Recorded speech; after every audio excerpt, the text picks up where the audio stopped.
Mon fils a publié une vidéo avec la famille de son épouse, et c'est alors que j'ai découvert ce qu'il pensait de moi. Je n'aurais jamais imaginé qu'une simple vidéo puisse briser à jamais les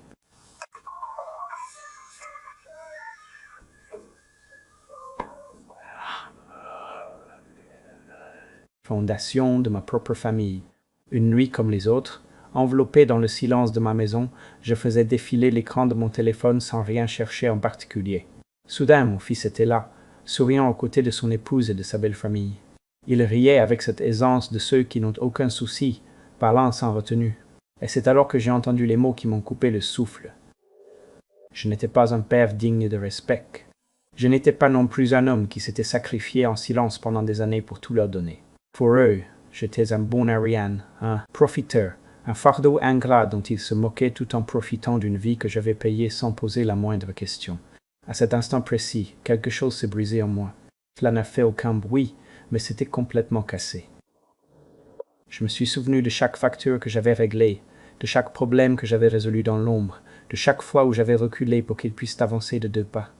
Je me suis souvenu des promesses qu'ils n'avaient jamais remerciées et de la loyauté qu'ils ne m'avaient jamais rendue. Cette vidéo n'était pas destinée à mes yeux, mais elle a levé le voile sur tout ce que j'étais censé ne jamais voir. La trahison était désinvolte, prononcée sans le moindre effort, et cela m'a fait 1000 fois plus mal que la colère n'aurait jamais pu le faire. Je ne les ai pas confrontés. Je n'ai pas fait de scandale.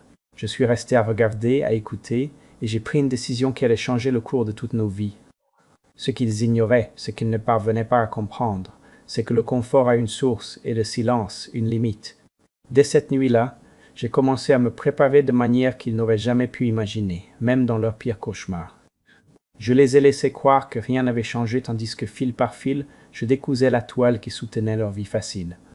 Si vous pensez que ce n'est qu'une autre histoire de déception familiale, approchez-vous du feu et restez avec moi, car ce qui suit n'est ni un cri strident ni un acte de cruauté, mais un coup d'une précision absolue.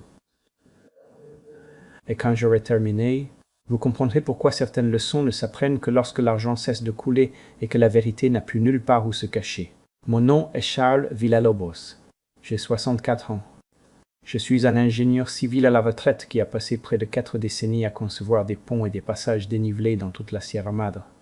Je suis veuf depuis 2 ans, depuis cette aube où Madame Léonore a fermé les yeux et m'a laissé seul dans une maison qui sent encore son savon à la lavande et au romarin. Le matin où tout a commencé ressemblait à n'importe quel autre.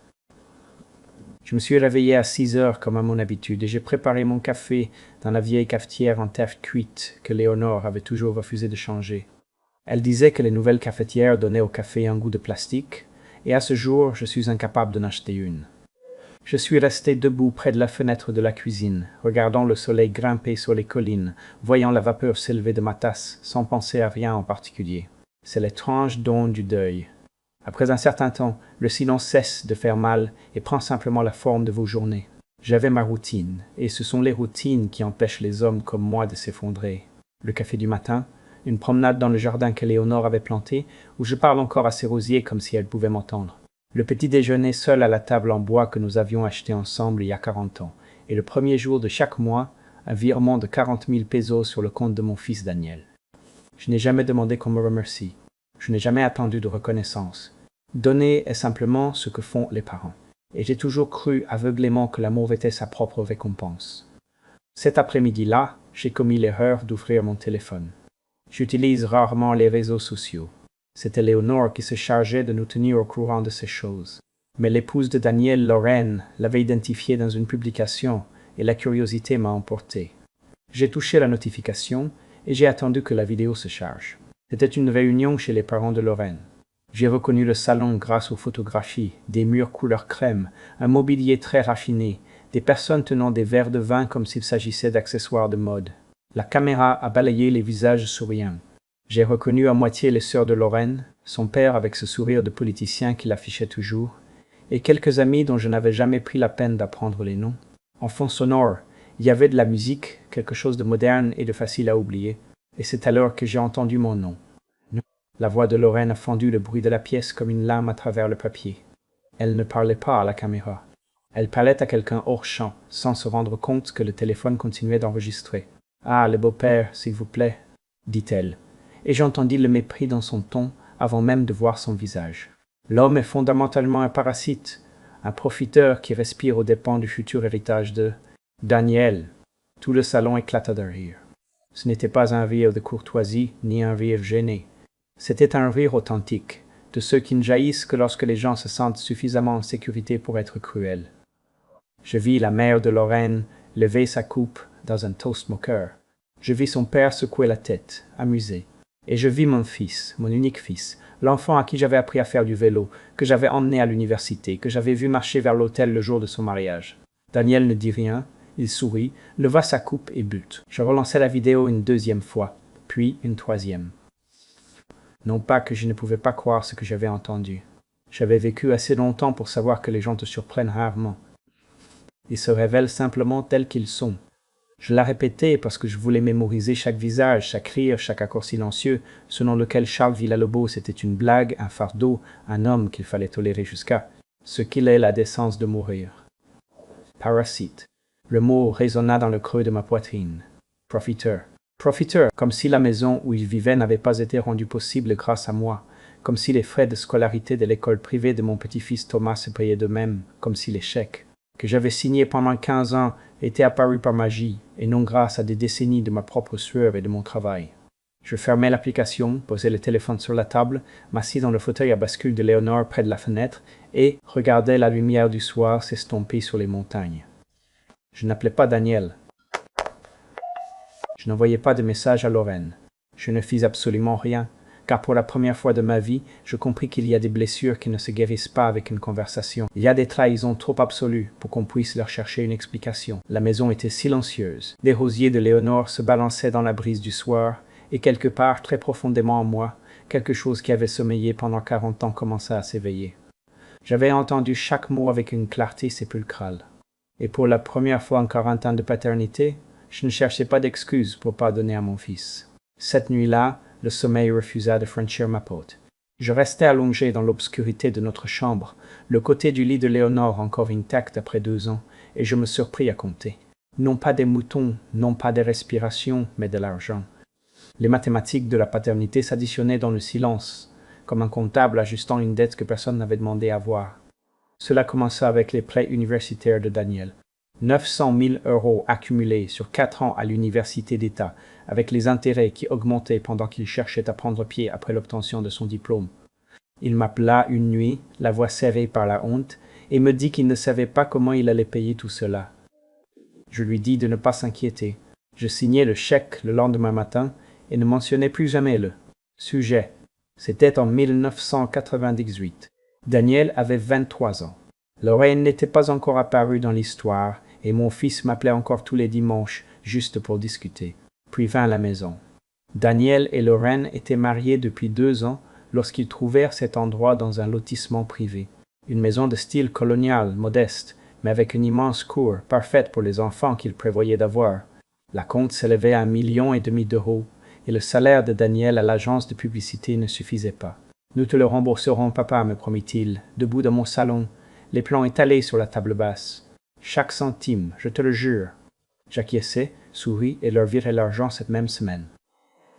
Le remboursement ne vint jamais. Je ne le demandai jamais. Thomas arriva 3 ans plus tard. Un bel enfant avec les yeux de Léonore et le menton têtu de Daniel. Quand il eut 5 ans, Lorraine décida que l'école publique n'était pas suffisante pour son fils. Elle trouva une école privée très prestigieuse et des frais de scolarité de 250 000 € par an. Daniel m'appela, s'excusant comme toujours, m'expliquant qu'ils étaient jusqu'au cou. Je lui dis que l'éducation était l'investissement le plus sacré qu'une famille pouvait faire. Je payai pendant 8 ans sans émettre la moindre plainte, voyant mon petit-fils grandir à travers des photographies et des visites sporadiques qui ne duraient jamais assez longtemps. Les dettes de carte de crédit arrivèrent par vagues. 2 fois, Daniel me confessa que les choses leur avaient échappé. Une fois, ce fut quand Lorraine avait rénové la cuisine sans se soucier du budget. Une autre fois, ce fut quand ils firent un voyage en Europe qui avait d'une manière ou d'une autre triplé son coût. 600 000 € au total, effacés en 2 appels à ma banque. Je ne leur fis jamais la morale, je ne les critiquai jamais, je résolus simplement le problème parce que c'est ce que font les parents. Et au milieu de tout cela, les virements mensuels continuèrent. 40 000 euros le premier jour de chaque mois pendant 8 ans d'affilée. Ce n'est qu'un petit coup de pouce, me disais-je. Juste le temps qu'ils se stabilisent. Mais leurs pieds ne semblèrent jamais trouver terre ferme, et l'aide devint une attente. Et l'attente se mua en un droit absolu. Tout fut si graduel que je ne m'en rendis compte que lorsque j'entendis ma belle-fille me traiter de parasite dans une vidéo destinée à des personnes qui ne connaîtraient jamais la vérité. 7 millions d'euros. Je fis des comptes cette nuit d'insomnie, additionnant des colonnes dans ma tête comme si j'étais retourné au cabinet d'ingénieur, à réviser les budgets d'un pont. 7 millions d'euros donnés à pleine main, sans contrat, sans intérêt, sans exiger le moindre gramme de gratitude. Léonore aurait su le chiffre exact. Elle tenait toujours les comptes mieux que moi, mais Léonore n'était plus là, et on m'avait laissé seul avec des chiffres que personne d'autre ne reconnaîtrait jamais. Elle avait tenté de me prévenir. Je me souviens maintenant de cette conversation avec une netteté effrayante, bien qu'à l'époque je l'ai écartée comme les angoisses d'une femme malade. C'était 3 mois avant la fin, quand le cancer lui avait déjà volé l'appétit, mais pas la lucidité. Nous étions assis sur le porche, regardant le coucher de soleil peindre les collines d'or. Elle prit ma main avec une force qui me surprit. « Ne les laisse pas voir les chiffres, Charles, me dit-elle. À l'instant où ils verront un chiffre, ils y verront une obligation, pas un cadeau.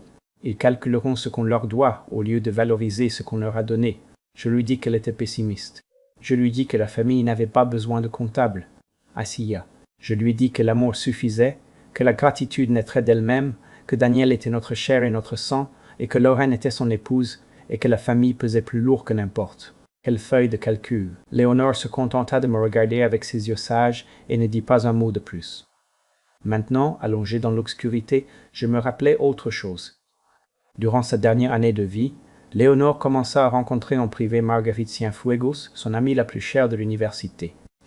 Marguerite avait été avocate spécialisée en droit patrimonial avant de prendre sa retraite. Elle était plus affûtée qu'un couteau et 2 fois plus mordante. Les réunions avaient lieu toutes les 2 semaines. Toujours chez Marguerite, toujours sans moi. Quand je demandais à Léonore de quoi elle parlait, elle esquissait cet sourire mystérieux et répondait « Des choses de femme, mon amour, rien qui puisse t'intéresser. » Je l'avais cru à l'époque. Je ne suis pas sûr de la croire maintenant. Que tramais-tu, ma chère Léonore? Qu'avais-tu vu que j'étais trop aveugle pour remarquer? Les questions tournaient dans ma tête comme des vautours au-dessus de la charogne, et le sommeil ne venait toujours pas. Je restais à fixer le plafond jusqu'à ce que l'aube se glisse à travers les rideaux, baignant la pièce d'un gris pâle, et je réalisais que mon épouse avait compris quelque chose sur la famille de notre fils que j'avais refusé de voir. Léonore avait tenté de me prévenir. Je n'avais simplement jamais imaginé qu'elle aurait eu tant de raisons. Le lendemain matin de ma nuit blanche, je décidai enfin de faire ce que j'évitais depuis 2 ans. J'allais ranger les affaires de Léonore, le placard rempli de ses vêtements, les boîtes de photographies, les tiroirs débordant de décennies de souvenirs accumulés. Je me dis que c'était le moment. Peut-être ce que je cherchais vraiment, c'était de la sentir à nouveau près de moi, de chercher des réponses dans les reliques de notre vie commune. Mais tandis que je classais ces affaires, mon esprit ne cessait de voyager dans le passé, au jour où Lorraine franchit pour la première fois la porte de notre maison. Daniel sortait avec elle depuis 6 mois et était impatient que nous rencontrions la femme qu'il prévoyait d'épouser.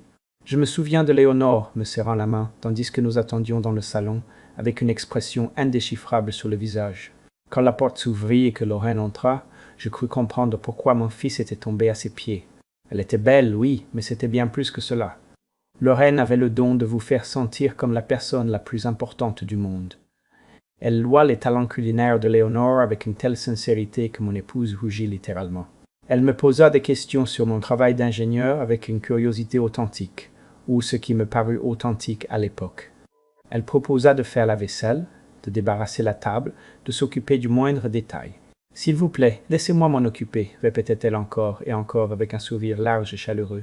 « Vous en avez déjà trop fait. Détendez-vous et profitez. » Nous fûmes enchantés, ou du moins je le fus. Léonore resta plus silencieuse que d'habitude cette nuit-là, observant Lorraine avec un regard que je ne sus déchiffrer.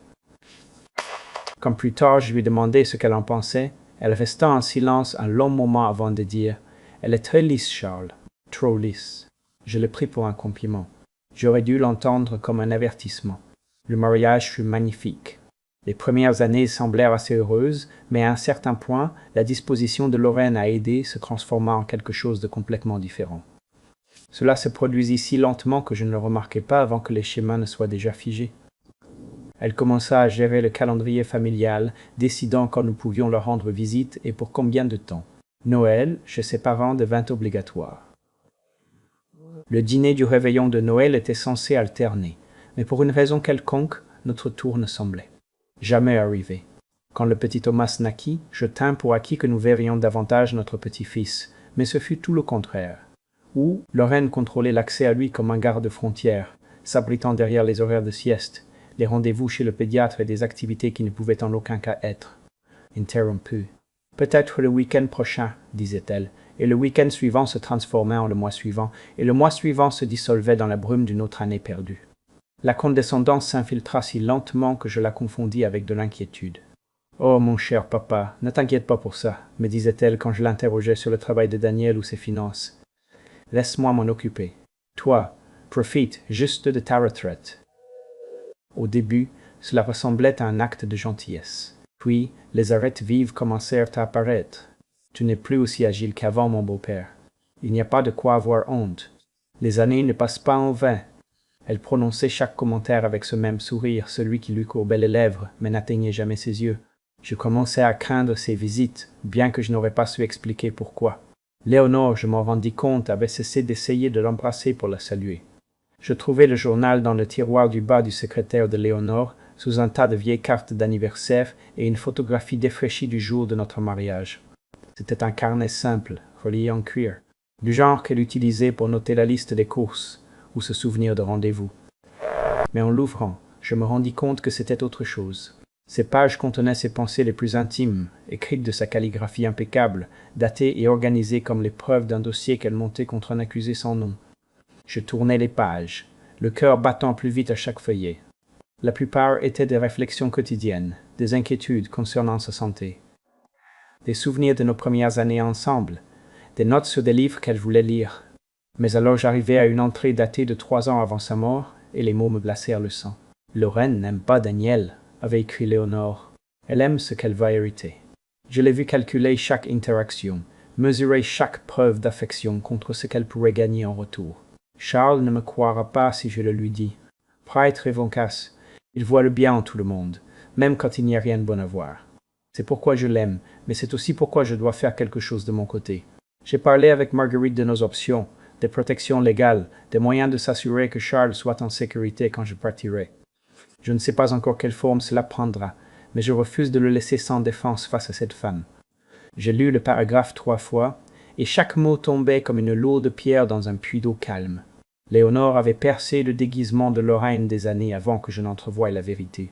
Elle avait reconnu la prédatrice qui rôdait autour de notre famille, pendant que je m'appliquais encore à admirer son sourire. Et elle avait planifié quelque chose qui impliquait Marguerite, quelque chose de légal, quelque chose conçu pour me protéger d'une menace dont j'ignorais même l'existence. Je refermai le journal et le serrai contre ma poitrine, comme si je pouvais absorber la sagesse de mon épouse à travers les couvertures de cuir. Le soleil de l'après-midi entrait en diagonale par la fenêtre de la chambre, projetant de longues ombres sur le sol. Quelque part dans cette maison, ou peut-être en possession de Marguerite, des réponses attendaient d'être découvertes. Léonore ne m'avait pas laissé sans défense après tout. Elle avait simplement été assez sage pour ne pas parler de l'armure avant que je ne sois prêt à la revêtir. Mon épouse avait écrit cela 3 ans avant de mourir. Elle le savait, selon ce journal, elle planifiait quelque chose. La question était, allais-je laisser le journal de Léonore de côté cette nuit-là? Mais ces mots me poursuivirent dans toute la maison comme des fantômes. Elle avait vu le vrai visage de Lorraine des années auparavant. Elle avait tenté de me protéger d'outre-tombe, et je m'étais volontairement aveuglé tout ce temps. Mais tandis que je m'asseyais dans le salon qui s'assombrissait, voyant les ombres s'étirer sur le sol, mes pensées passèrent de ma belle-fille à mon fils. Lorraine était l'architecte de la cruauté. Oui, mais Daniel avait été son complice silencieux, et ce silence avait son propre poids, sa propre et particulière trahison. Les souvenirs arrivèrent sans que je les appelle, montant dans ma gorge comme de la bile. Je repensais à mon 70e anniversaire, il y a 4 ans déjà, lorsque Daniel et Lorraine avaient promis d'organiser un dîner en mon honneur. J'arrivais chez eux avec une bouteille de vin, et le cœur rempli d'une espérance stupide. La table était magnifiquement dressée avec des bougies vacillantes et des serviettes en tissu élégamment pliées. Mais il n'y avait que 4 couverts. Daniel, Lorraine, Thomas et une chaise vide que je compris bientôt être destinée à la mère de Lorraine, qui arriva 20 minutes plus tard, s'excusant à profusion. Je restais debout sur le seuil, la bouteille à la main, et compris qu'il n'y avait pas de place pour moi à mon propre dîner d'anniversaire. Le visage de Lorraine afficha une expression de consternation théâtrale. « Oh non !» s'exclama-t-elle en portant une main à sa poitrine. « J'ai complètement oublié. Pardonne-moi, mon beau-père. Laisse-moi apporter une autre chaise. » Elle fit en sorte que cela ressemble à une erreur innocente, mais je vis l'éclat d'autre chose dans ses yeux, de la satisfaction peut-être, ou simplement le plaisir d'une petite cruauté facile à nier. Daniel ne dit rien. Il aida à apporter une autre chaise du garage, une chose en métal pliable qui bancalait sur le tapis de la salle à manger, et la plaça dans un coin de la table où je devais me tordre le cou pour pouvoir voir le visage de quiconque. Il ne me regarda pas dans les yeux, ne me demanda pas pardon. Il s'assit simplement et commença à passer les plate comme si rien d'inhabituel ne s'était passé. Il y eut d'autres moments, des dizaines d'entre eux, accumulés au fil des ans, comme le sédiment qui finit par former une roche. Des visites, les jours fériés interrompus brusquement, parce que Lorraine, sortie de nulle part, se sentait mal, bien qu'elle semblât toujours se rétablir miraculeusement à l'instant même où je franchissais la porte pour partir. Des invitations lancées puis retirées parce qu'un imprévu était survenu. Toujours quelque chose de vague, toujours quelque chose que l'on ne pouvait pas remettre en question sans passer pour un vieil homme rancunier. Ah, la fois où j'avais conduit 3 heures pour voir Thomas jouer au football, seulement pour trouver les gradins vides et le terrain dans l'obscurité. Quand j'appelais Daniel, confus, il me dit que Lorraine m'avait donné la mauvaise date. Une erreur de frappe, m'assura-t-il, ces choses-là arrivent. Mais le moment qui cristallisa tout fut plus insignifiant que les autres, presque trivial dans sa méchanceté. J'étais passé chez eux sans prévenir un samedi après-midi, avec l'espoir d'emmener Thomas manger une glace. À travers la porte moustiquaire, j'entendis la voix de mon petit-fils, brillante de l'innocence d'un enfant de 6 ans. « Pourquoi grand-père ne peut-il pas venir à mon match demain ?» demanda-t-il. Il a dit qu'il allait m'apprendre à mieux attraper la balle. La réponse de Lorraine fut rapide et cinglante. Grand-père est déjà trop vieux pour ça, mon amour. Il ne fera que te ralentir. Nous demanderons à quelqu'un, d'autre, de t'aider. Je restais figé sur le porche, la main levée pour frapper à la porte, et je sentis quelque chose craquer dans ma poitrine. Trop vieux, trop lent, un fardeau qu'il fallait gérer au lieu d'un grand-père qu'il devait aimer. Je baissai la main et retournai à ma voiture sans faire le moindre bruit. Je ne le mentionnai jamais à Daniel, je ne le dis jamais à personne. Mais je regardais mon fils à travers la fenêtre avant de démarrer, et le vis assis à la table de la cuisine, suffisamment près pour avoir entendu chaque syllabe. Il ne dit rien, ne fit rien. Il continua simplement à lire son journal, comme si sa femme ne venait pas d'apprendre à son fils à écarter son propre grand-père comme une gêne insignifiante. Pendant des années, je me suis dit qu'il était faible. Un homme si désespéré d'éviter les conflits avec sa femme qu'il était prêt à sacrifier son propre père sur l'autel de la paix domestique. J'avais pitié de lui, même quand je lui en voulais. Mais dernièrement, quelque chose avait commencé à m'inquiéter. La façon dont il me regardait parfois quand Lorraine ne faisait pas attention. Ce n'était pas le regard vide d'un homme vaincu, c'était quelque chose de complètement différent. Ses yeux gardaient une qualité que je ne parvenais pas à nommer. De l'anticipation peut-être, ou de la culpabilité, ou quelque chose d'encore plus étrange, comme un homme attendant la permission de parler.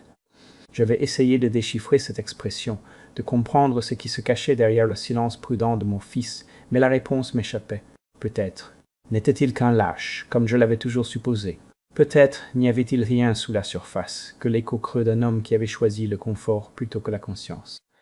Peut-être me trompais-je. Peut-être Daniel jouait-il un jeu à plus long terme que je ne le reconnaissais. Cela n'avait plus d'importance, plus maintenant. Assis dans l'obscurité de mon salon, avec le journal de Léonore posé sur la table à côté de moi, je pris une décision. Je n'allais pas donner d'explication à des personnes qui devraient déjà comprendre ma valeur. Je n'allais pas mendier le respect de ceux qui devraient l'offrir à pleine main. Je n'allais pas attaquer parce que la vengeance est épuisante, et je suis déjà trop vieux pour faire du théâtre.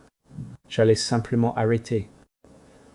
Arrêter de donner, arrêter d'espérer, arrêter de faire semblant que mon amour pouvait acheter ce qui aurait dû être offert sans aucun coût.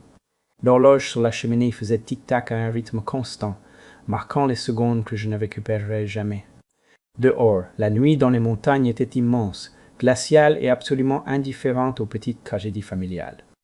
Je fermais les yeux et laissais le silence me couvrir comme une couverture.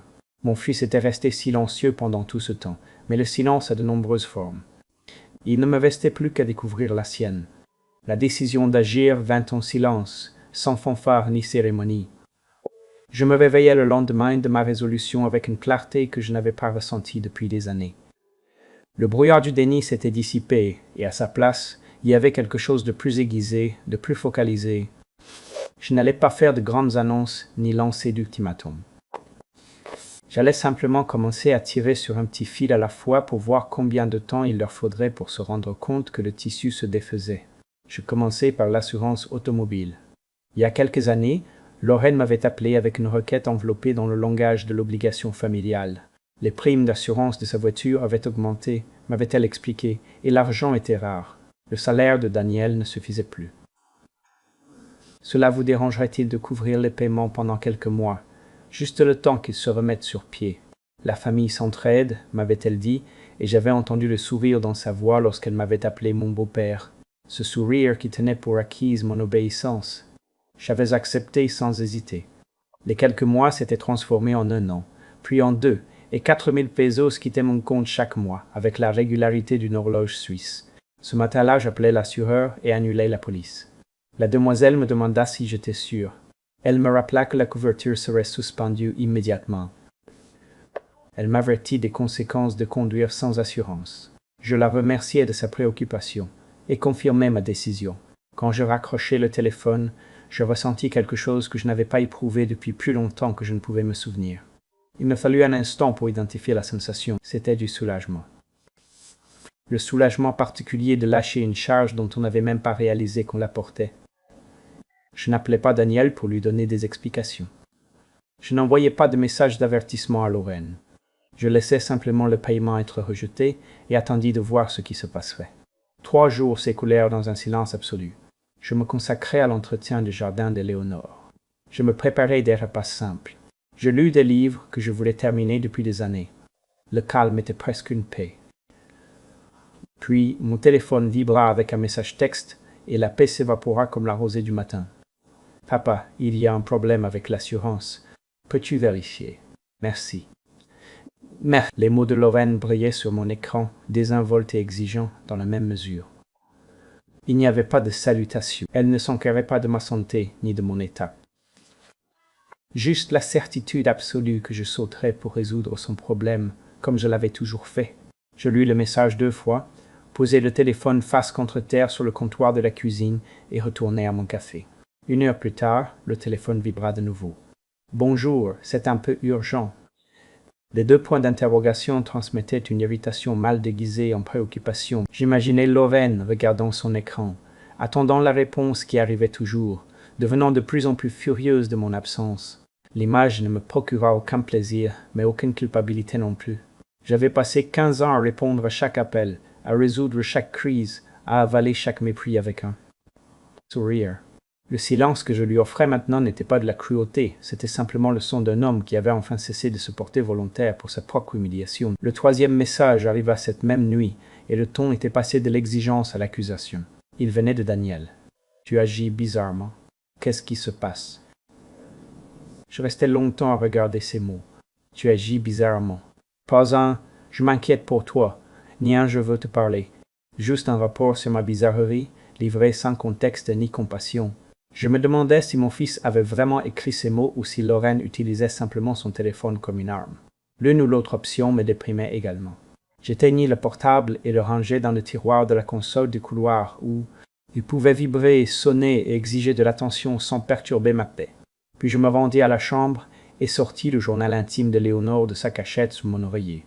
Le cuir du carnet était tiède entre mes mains, comme s'il conservait encore la chaleur de son corps.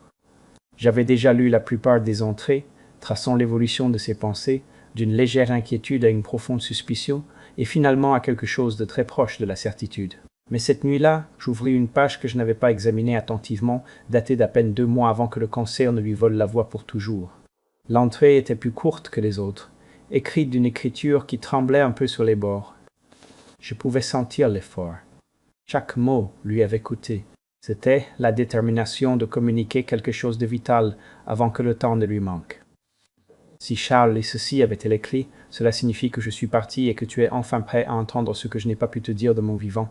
J'ai tant de fois essayé de te prévenir au sujet de Lorraine, de la façon dont elle regarde nos économies comme un loup guettant un cerf blessé, mais tu n'as pas voulu écouter. Tu ne pouvais pas écouter. Ta foi en la famille est la chose la plus belle et la plus dangereuse que tu possèdes. Je fis une pause, déglutissant pour défaire le nœud qui se formait dans ma gorge. Même dans ces derniers jours, Léonore m'avait mieux compris que je ne me comprenais moi-même.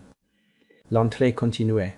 J'ai pris des dispositions avec Marguerite, des protections légales, des garanties, des choses auxquelles Charles n'aurait jamais consenti si je lui avais demandé la permission. Marguerite sait tout. Le moment venu, elle t'expliquera. J'espère seulement que Charles pourra me pardonner d'avoir agi dans son dos. Tout ce que j'ai fait, je l'ai fait par amour. Il comprendra un jour, il comprend toujours. Je refermai lentement le journal, pressant la paume de ma main contre la couverture, comme si je pouvais traverser les pages et la toucher une dernière fois. Léonore avait planifié quelque chose d'assez important pour impliquer des avocats et des documents légaux, quelque chose qu'elle m'avait caché parce qu'elle savait que je m'y opposerais.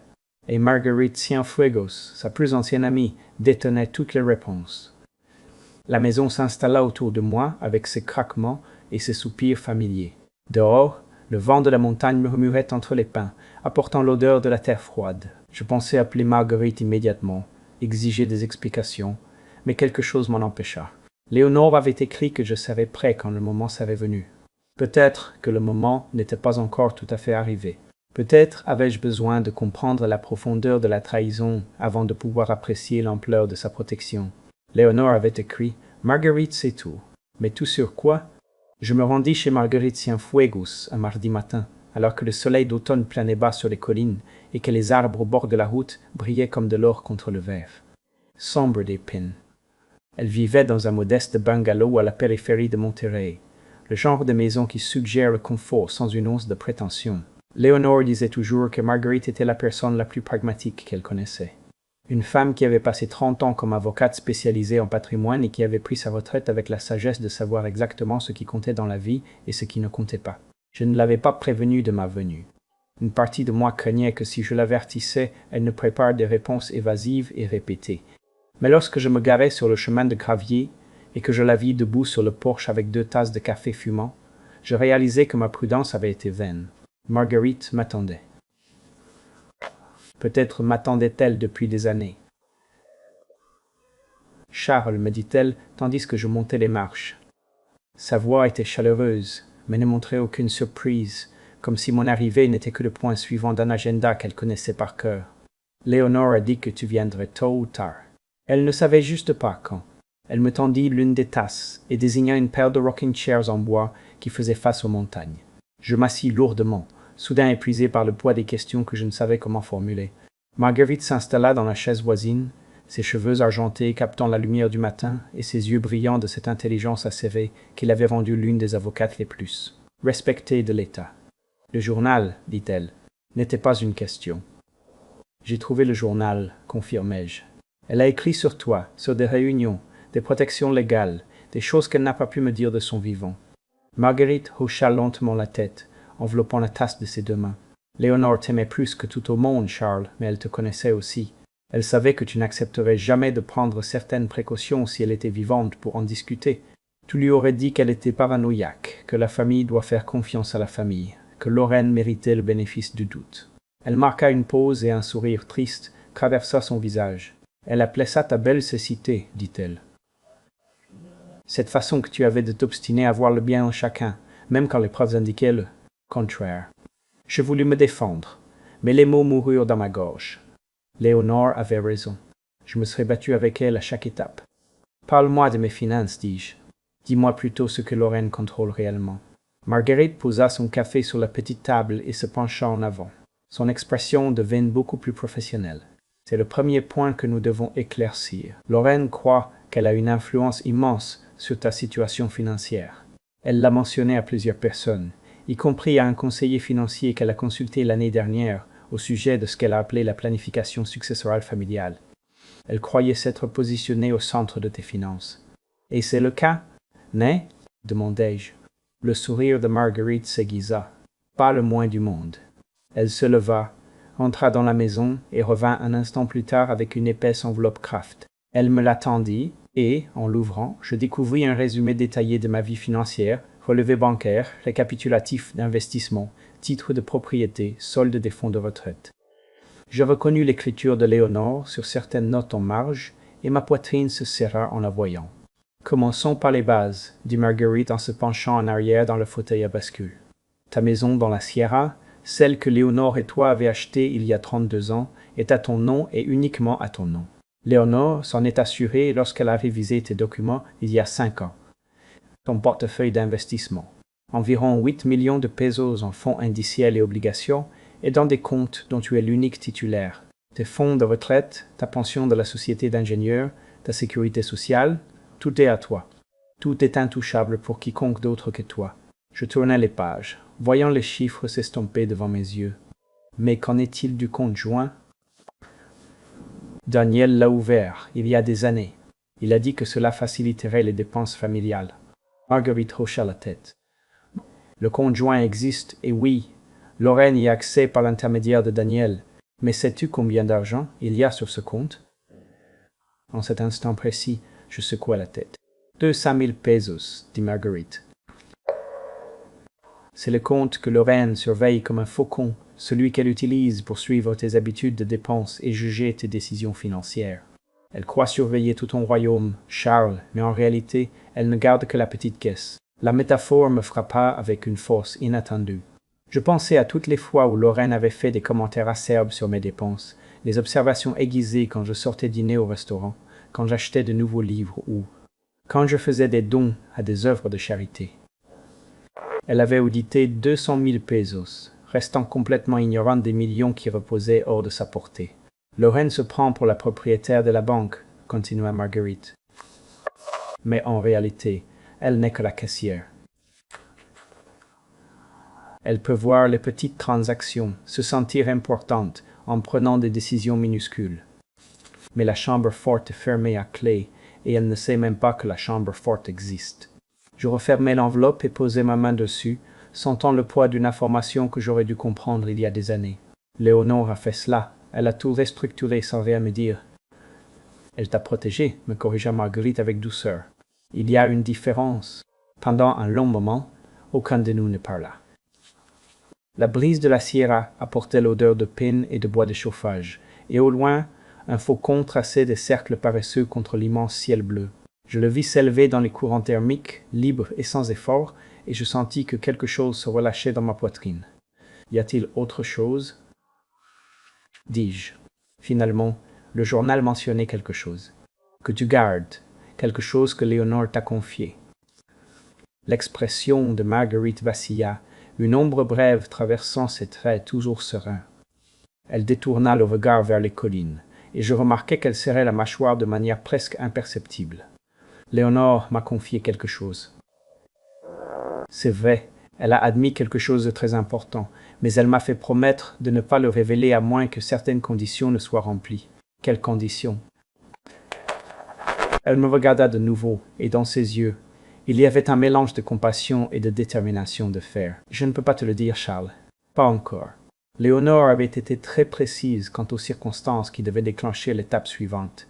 Elle savait que son plan pouvait prendre des années à se développer, et elle était prête à attendre. Je le penchai en avant, la frustration me montant à la gorge. Marguerite, j'ai passé 2 ans à pleurer ma femme pendant que ma belle-fille me traitait de profiteur dans mon dos et que mon fils restait silencieux. Je crois que j'ai gagné le droit de savoir ce que Léonore planifiait. Marguerite tendit la main et me toucha le bras d'un geste doux mais ferme. Tu l'as gagné et tu le sauras. Mais pas aujourd'hui, fit-elle une pause, semblant peser ses mots suivants. Bientôt, je crois plutôt que nous ne l'aurions imaginé toutes les deux. Les pièces se déplacent plus vite que Léonore ne l'avait calculé. Marguerite cachait quelque chose que Léonore avait laissé derrière elle, et quoi que ce fût, elle avait attendu exactement ce moment. Les semaines qui suivirent ma visite chez Marguerite se transformèrent en une éducation silencieuse à l'art de la patience stratégique. J'appris que la victoire ne s'annonce pas toujours à coups de trompette et de fanfare. Parfois, elle avance en silence, document par document, signature par signature, pendant que ton adversaire reste joyeusement ignorant que le sol sous ses pieds a déjà bougé. Marguerite m'avait ouvert les yeux sur la réalité de ma situation financière, mais elle m'avait aussi montré quelque chose d'aussi précieux, la profondeur du délire de Lorraine. Ma belle-fille se croyait l'architecte de l'avenir financier de notre famille, alors qu'en réalité, elle n'était qu'une spectatrice assistant à la pièce depuis les sièges les moins chers, convaincue de diriger les acteurs sur scène. Or, je découvris l'ampleur de son délire par l'intermédiaire de Daniel, de toutes les personnes.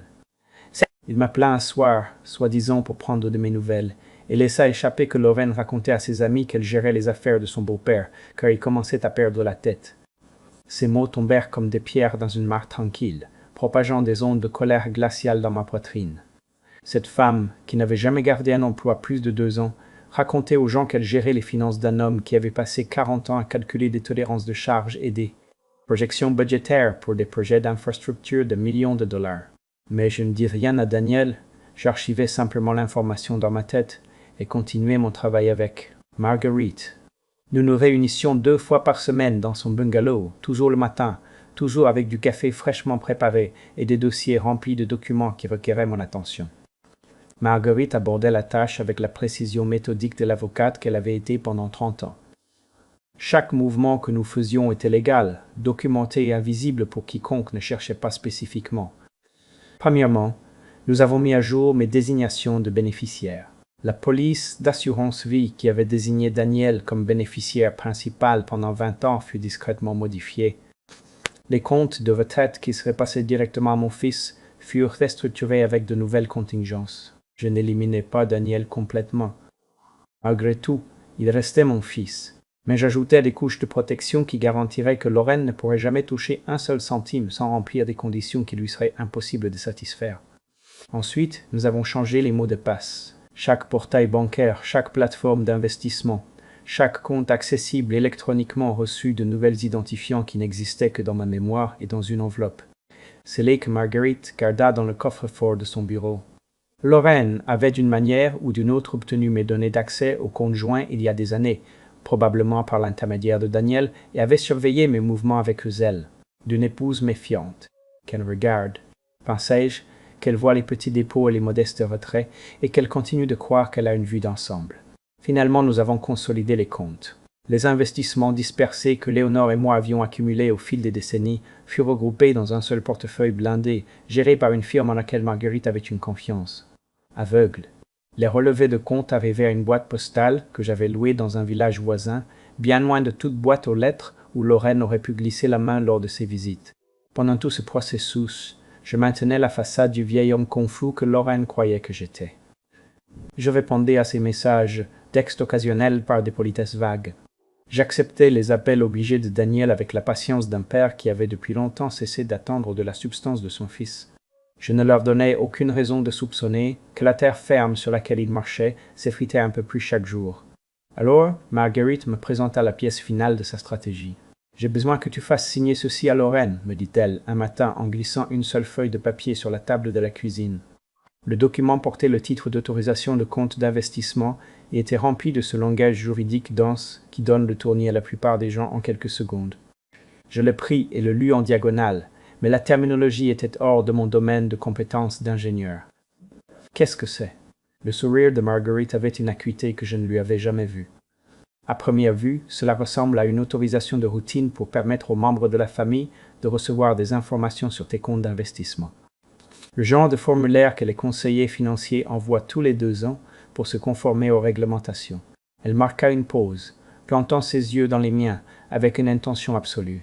Ce que cela fait en réalité, c'est révoquer toute autorisation d'accès existante pour ceux qui ne sont pas titulaires du compte. Une fois que Lorraine aura signé ceci, elle perdra la capacité de faire des demandes, de solliciter des relevés de compte ou de revendiquer toute connexion avec des investissements. Je restai à fixer le document, comprenant lentement l'ampleur de la manœuvre. Elle ne lira pas. Elle ne le lira. Non, acquiesça Marguerite. Elle ne le fera pas. Lorraine a passé des années à cultiver l'image de quelqu'un qui gère les affaires financières avec autorité et compétence. Elle n'admettra même pas à elle-même qu'elle ne comprend pas ce qu'elle signe. Son orgueil ne le lui permettra pas. Le plan était d'une élégance stupéfiante. Je présenterai le document à Lorraine lors de ma prochaine visite. Je lui dirai que c'était une paperasse de routine dont mon conseiller avait besoin pour ses dossiers et je la regarderai signer, renonçant à sa dernière prétention d'implication dans mes affaires. Elle le ferait avec confiance, peut-être même avec condescendance, sans jamais se rendre compte que son désir ardent de paraître compétente était exactement le piège qui se refermerait sur son cou. Et cela se produisit exactement comme Marguerite l'avait prédit. Je me rendis chez Daniel un samedi après-midi, le document négligemment plié dans la poche de ma veste. Lorraine me reçut avec son mélange habituel de fausse chaleur et d'une impatience à peine dissimulée. Quand je lui mentionnai que mon conseiller avait besoin de la signature d'un membre de la famille pour une formalité de routine, elle m'arracha pratiquement la feuille des mains.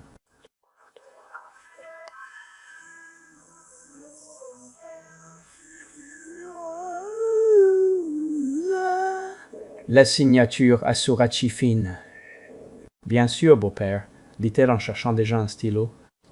Je gère tous les documents financiers de Daniel.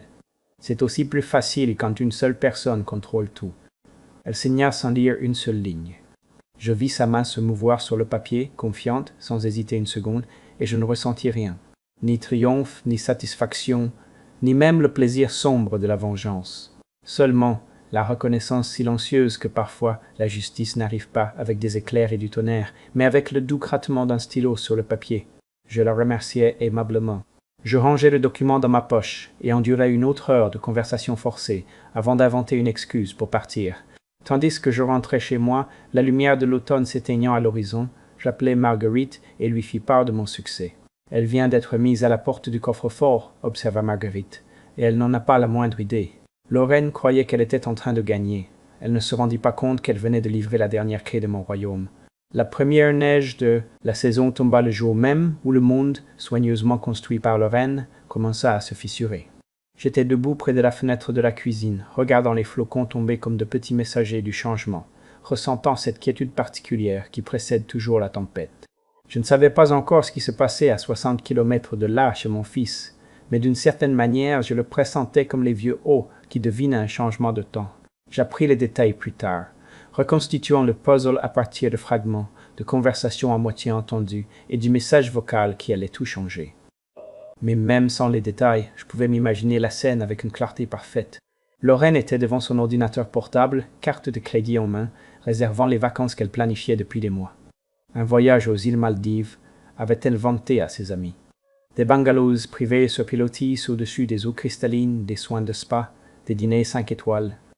Un voyage qui cimenterait sa réputation de femme du monde qui commandait des ressources, qui vivait la vie que d'autres ne pouvaient qu'envier. Le total s'élevait à 300 000 pesos. Lorraine saisit les numéros de la carte, avec la confiance de quelqu'un à qui l'on n'avait jamais refusé quoi que ce soit qu'elle désirait vraiment. Elle cliqua sur le bouton de confirmation et attendit le reçu qui validerait sa position dans la pyramide. Au lieu de cela, l'écran afficha 2 mots qui durent lui arrêter le cœur net. Transaction refusée. Elle tenta de nouveau, certaine qu'il s'agissait d'une erreur système. Le même résultat, elle sortit une autre carte, une liée au compte qu'elle croyait surveiller et contrôler, le compte qui, selon elle, représentait son accès aux ressources de la famille Villalobos. Refusée encore une fois. Lorraine appela la banque. Je peux imaginer sa voix dans ses premiers instants, le calme répété d'une femme habituée à ce que d'autres règlent ses problèmes. « Il doit y avoir une erreur, » aura-t-elle dit. « J'ai besoin de parler à un responsable. » C'est un compte familial joint. La réponse de l'employé dut être courtoise, mais ferme. « Madame, le système m'indique que vous n'êtes pas autorisée sur ce compte. Vous ne figurez ni comme titulaire, ni comme utilisatrice autorisée. C'est impossible. » Vérifiez à nouveau. Je l'ai vérifié 2 fois, madame. Les registres sont clairs. Vous pourriez peut-être contacter le titulaire principal du compte pour clarifier la situation. L'appel se termina, et alors, d'après ce que j'ai pu reconstituer par la suite, le chaos s'éclata dans la maison de mon fils avec une fureur qui fit trembler les murs. Lorraine cria sur Daniel avec une intensité telle que Thomas sortit en courant de sa chambre en pleurant. Elle accusa mon fils de conspirer contre elle, de lui cacher de l'argent, d'être complice d'un plan tordu pour l'humilier. Daniel, à ce qu'on me raconta, resta debout dans la cuisine et absorba l'attaque avec l'immobilité entraînée d'un homme qui avait déjà survécu à de nombreux ouragans similaires. Il ne se défendit pas, ne se battit pas, il attendit simplement. que la tempête s'épuise. Quand cela fut enfin terminé, quand Lorraine s'enferma dans la chambre, le mascara coulant sur ses joues et crachant des menaces d'appeler ses avocats, Daniel prit son téléphone et m'appela. J'étais assis dans le salon lorsque l'écran s'illumina avec son nom. Le téléphone sonna 1, 2, 3 fois. Je le vis vibrer contre la table basse. Je vis son nom clignoter à chaque sonnerie, et je pris une décision que je n'avais jamais prise en 41 ans en tant que son père. Je le laissai aller sous la messagerie vocale. Le silence qui suivit la dernière sonnerie fut comme retenir sa respiration. Je restais immobile dans le fauteuil à bascule de Léonore, fixant l'écran sombre attendant. Une partie de moi espérait que le téléphone sonnerait à nouveau immédiatement. J'espérais que Daniel insisterait jusqu'à ce que je réponde. J'espérais que la vieille danse de la crise et du sauvetage recommencerait, mais le téléphone resta muet. Puis la notification de la messagerie vocale apparut. Je la laissai là pendant presque 1 heure avant de rassembler le courage de l'écouter. Je me préparais une tasse de thé. J'allais vérifier la température de la serre de Léonore. Je réarrangeais une étagère de livres qui n'avait pas besoin d'être réarrangée. Je gagnais du temps et je le savais. Finalement, avec l'obscurité de l'hiver pressant contre les vitres et la maison s'abandonnant à ses bruits nocturnes, j'appuyais sur lecture. La voix de Daniel emplit la pièce, et ce n'était pas du tout ce à quoi je m'attendais. « Papa !» Une pause, une respiration qui sonnait rauque. « Je sais ce que tu fais. Je comprends. » Une autre pause, cette fois plus longue. « Mais Lorraine est en train de perdre complètement la tête, et j'ai peur qu'elle fasse une folie. » Sa voix baissa de ton, presque jusqu'à devenir un murmure. « S'il te plaît, papa, sois juste prudent. Je sais que tu crois que je ne me rends compte de rien, que je ne vois pas ce qui se passe, mais je le vois, je vois tout et je te le demande, pas pour elle, ni même pour moi. Sois juste prudent. » Le message se termina. Je restais assis dans l'obscurité, le téléphone serré contre l'oreille, bien qu'il n'y eût plus rien à écouter, essayant d'assimiler ce que mon fils venait de me dire. « Je sais ce que tu fais. » Ce n'était pas une accusation, ce n'était pas une exigence d'explication, c'était une déclaration, de fait prononcée avec quelque chose qui sonnait presque comme du respect. Je comprends. Il n'y avait pas de rage, pas de trahison, il y avait de l'acceptation, sois prudent. Ce n'était pas une menace, c'était un avertissement. Le genre d'avertissement que l'on donne à quelqu'un que l'on essaye de protéger. Je réécoutais le message, cherchant des nuances qui m'auraient échappé, cherchant la manipulation ou l'arrière-pensée. Mais il n'y avait rien, hormis la voix fatiguée d'un homme pris entre 2 loyautés. Un homme qui avait peut-être attendu exactement ce moment sans savoir comment le provoquer lui-même. La neige continuait de tomber dehors, couvrant le monde de blanc. Je pensais à l'expression de Daniel au fil des ans, ce regard que je n'avais jamais pu déchiffrer. De l'anticipation, avais-je pensé, ou de la culpabilité? Maintenant, je me demandais si cela n'avait pas été quelque chose de totalement différent. De l'espoir, peut-être. L'espoir désespéré d'un homme piégé dans une cage qu'il avait lui-même construite, regardant son père d'une distance infranchissable, espérant que quelqu'un mette enfin les barreaux à l'épreuve. Daniel avait dit « Je sais ce que tu fais. » Au début, j'avais cru qu'il était en colère. Maintenant, je me demande s'il n'essayait pas de me protéger. Je passai 2 jours à ressasser le message de Daniel avant qu'il ne rappelle. Cette fois, je répondis. Sa voix avait la neutralité calculée d'un diplomate négociant entre des nations en guerre. Et je compris immédiatement que Lorraine était proche, écoutant.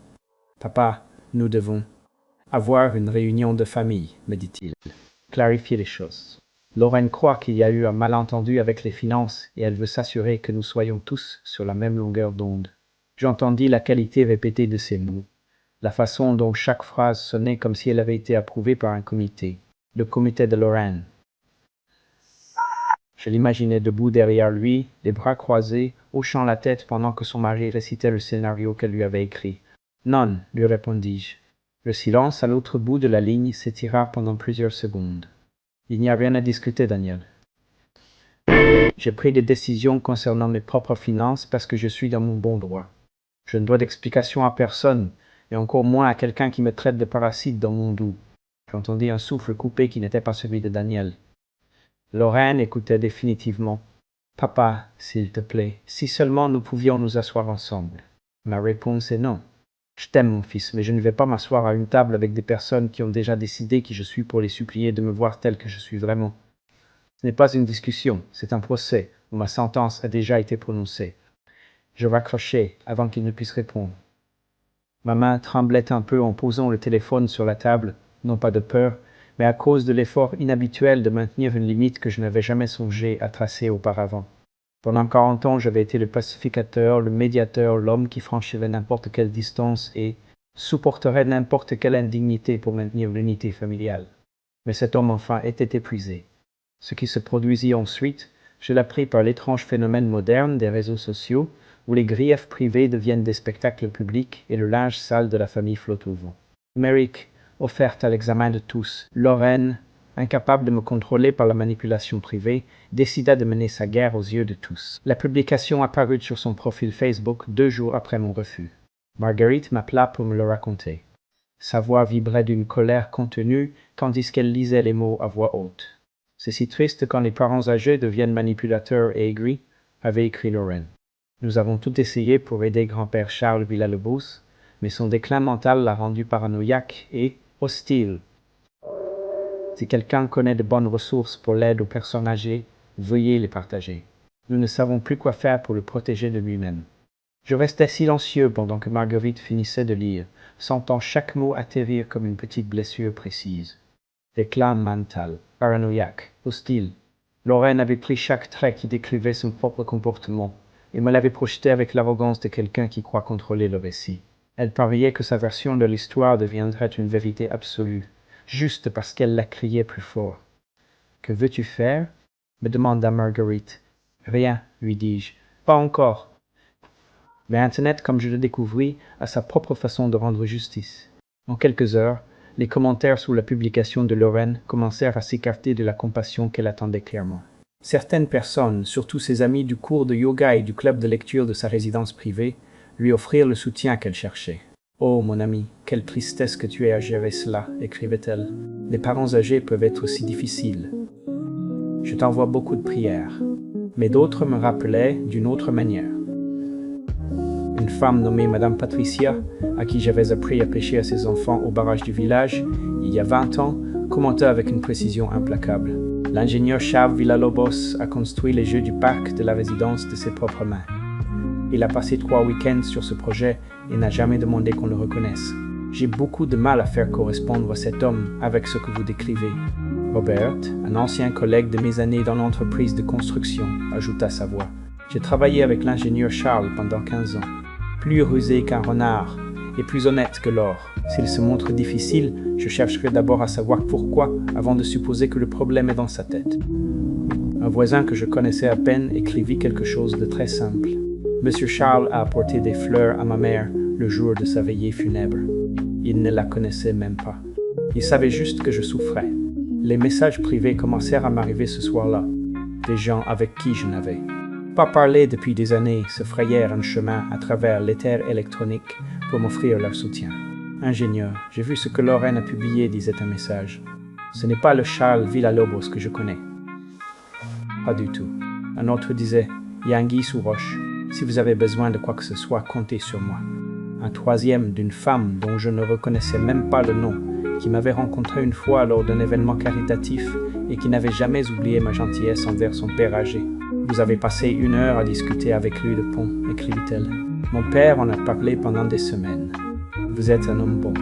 Ne laissez personne vous dire le contraire. » Je lus chaque message lentement, savourant le cadeau inattendu d'être vu par des personnes que je n'avais jamais cherché à impressionner. Lorraine avait parié sur l'utilisation de l'opinion publique comme une arme, sur la transformation de la pitié en un gourdin qu'elle pourrait utiliser contre moi, mais elle avait mal calculé.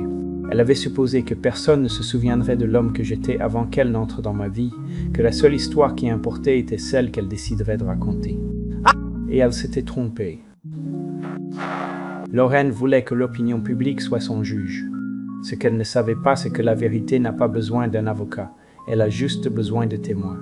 Marguerite frappa un grand coup le lendemain matin avec la précision d'un chirurgien et la patience d'une femme qui avait passé 30 ans dans les tribunaux, attendant exactement le moment opportun pour présenter ses preuves. Elle ne me demanda pas la permission, ne me prévint pas de ce qu'elle prévoyait, elle agit simplement et, ce faisant, elle changea tout. Son commentaire apparut sous la publication de Lorraine exactement à 9 heures du matin, lorsque le plus grand nombre de personnes consulteraient leur téléphone avec le premier café de la journée. Je ne l'ai pas vu jusqu'à ce que Marguerite m'appelle pour me le lire, d'une voix chargée de la satisfaction silencieuse d'un joueur d'échecs qui vient d'annoncer échec et mat. Pour donner un peu de contexte, avait écrit Marguerite. Au cours des 15 dernières années, M. Charles Villalobos a soutenu financièrement la famille de son fils à hauteur d'environ 7 millions de pesos. Cela inclut une aide pour le paiement de l'hypothèque, le règlement de dettes de carte de crédit et une mensualité fixe, le tout remis de bonne foi, sans jamais demander de remboursement. Je tiens la documentation à la disposition de quiconque souhaiterait vérifier ces chiffres.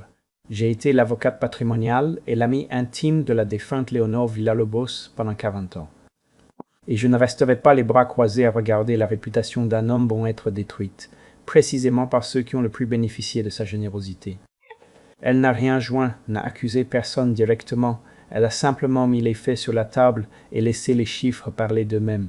Internet, j'ai appris, peut se retourner contre une personne à une vitesse époustouflante.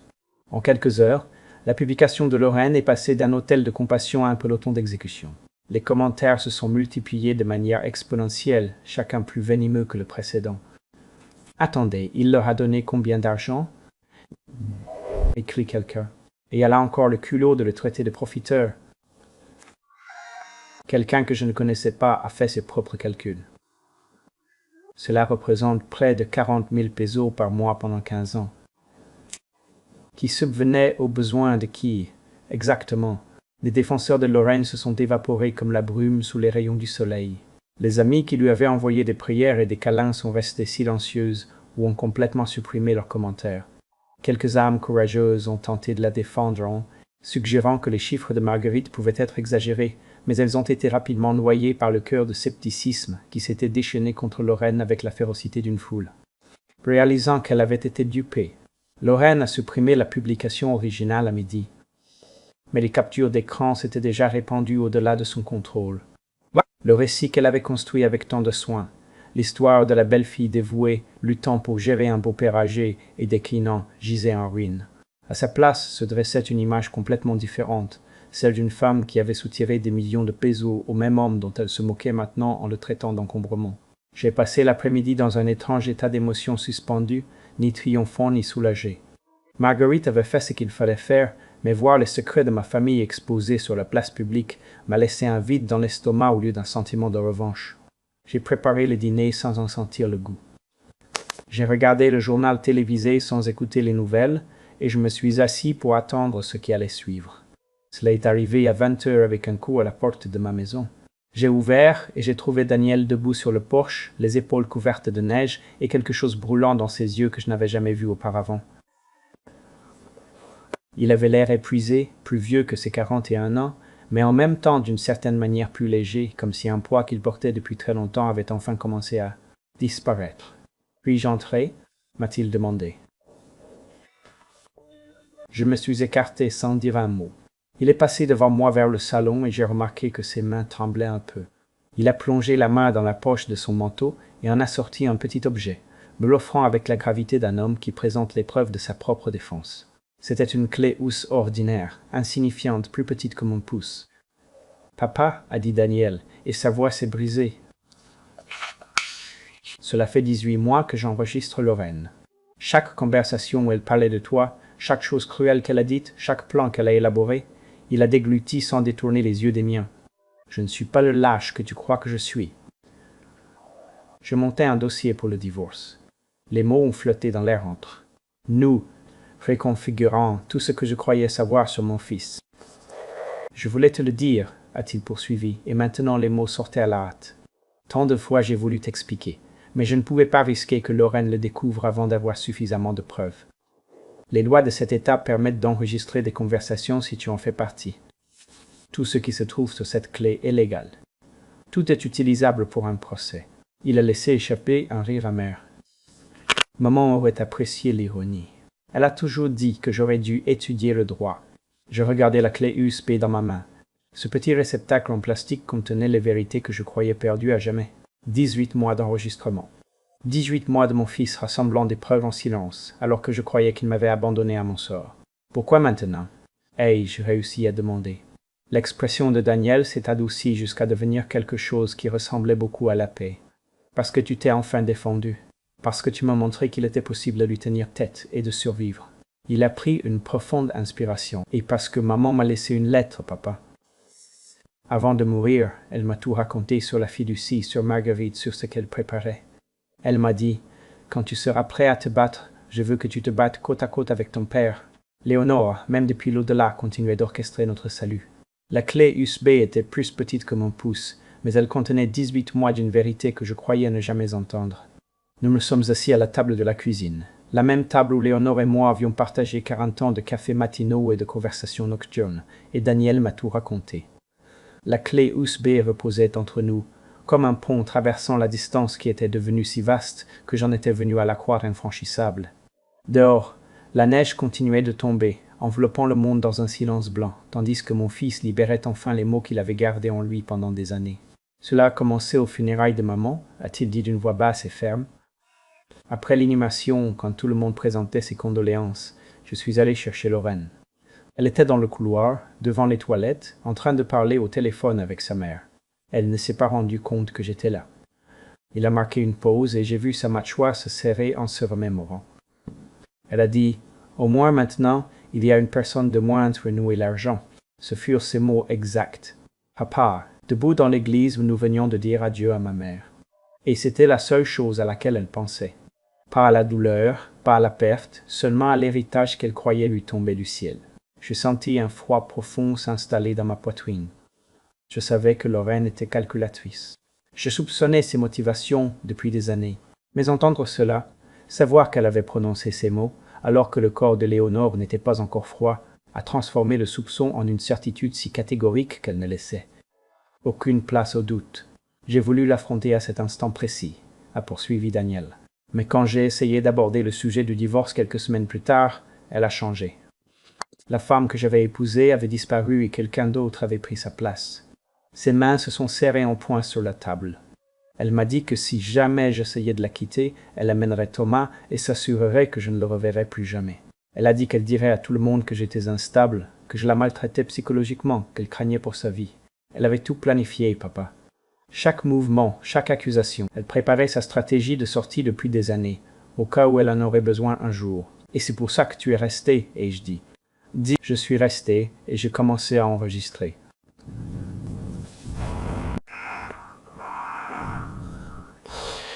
Il m'a regardé avec des yeux qui ne contenaient pas un gramme de honte, seulement de l'épuisement. Je savais que s'il voulait s'en sortir, s'il voulait protéger Thomas, il avait besoin de preuves. Des preuves de qui elle était vraiment.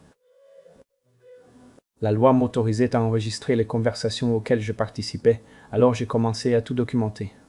Chaque menace, chaque manipulation, chaque chose cruelle qu'elle disait de toi quand elle croyait que personne ne tenait les comptes. Le poids de ce que mon fils avait enduré m'a serré le cœur.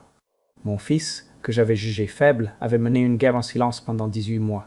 Il avait absorbé ma déception, mes silences glaciaux, mes accusations muettes de lâcheté, tout en montant.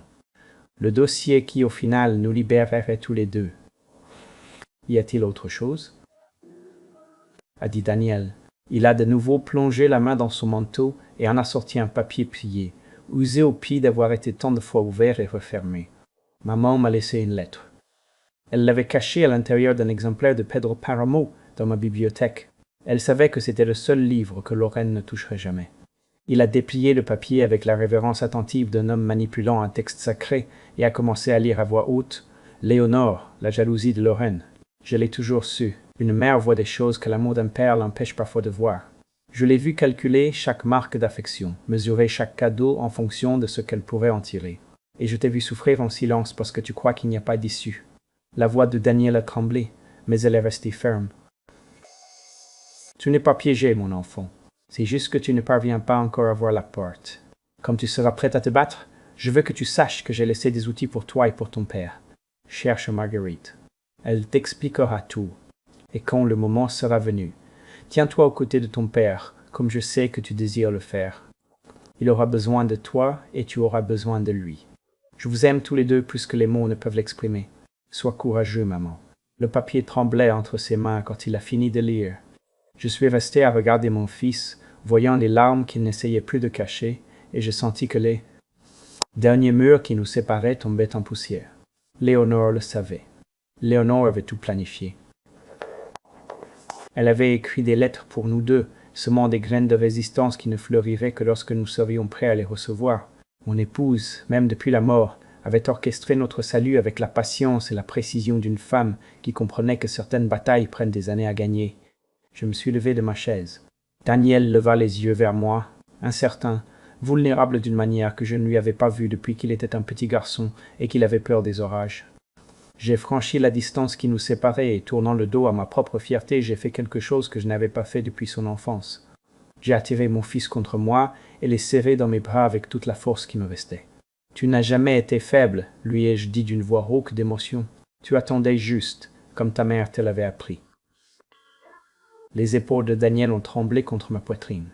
Nous sommes restés là, dans la cuisine, père et fils, réunis par le fantôme de la femme qui nous avait aimés tous les deux suffisamment pour planifier les guerres qu'elle ne vivrait plus pour voir. Léonore nous avait écrit à tous les deux. Elle se préparait à cette guerre bien avant que l'un de nous ne sache qu'elle avait commencé. Daniel est resté jusque tard dans la nuit, et nous avons parlé jusqu'à ce que nos mots se tarissent. Quand il a finalement pris congé, promettant de revenir le lendemain avec Thomas, je suis resté à la fenêtre, regardant les feux rouges de sa voiture disparaître dans l'obscurité enneigée.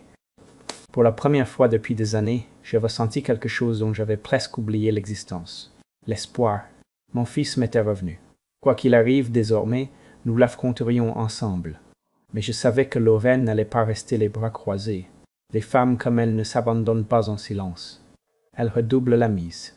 L'avertissement est arrivé 3 jours plus tard, par la bouche de Daniel, d'une voix tendue par une fureur contenue. Il avait entendu Lorraine parler au téléphone avec un avocat, discutant de quelque chose qu'elle ne voulait clairement pas qu'il sache. Les mots qu'il avait réussi à capter suffisaient à nous brosser un tableau complet. Requête de tutelle, incompétence mentale, contrôle financier.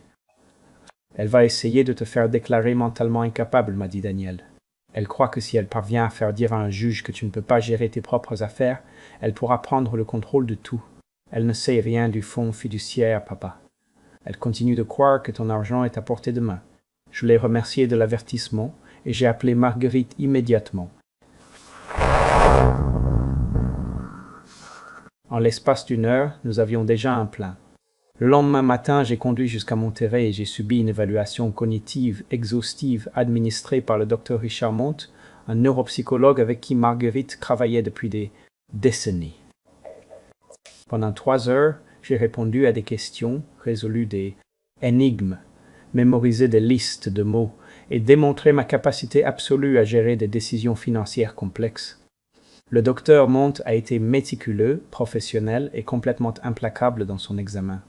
Quand les résultats sont arrivés 2 jours plus tard, il ne laissait aucune place au doute. « Monsieur Villalobos démontre une fonction cognitive supérieure pour son groupe d'âge », dictait le rapport.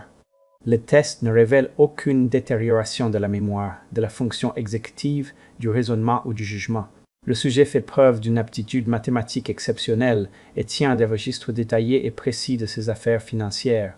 Il n'y a aucune preuve clinique suggérant une capacité diminuée de quelque nature que ce soit.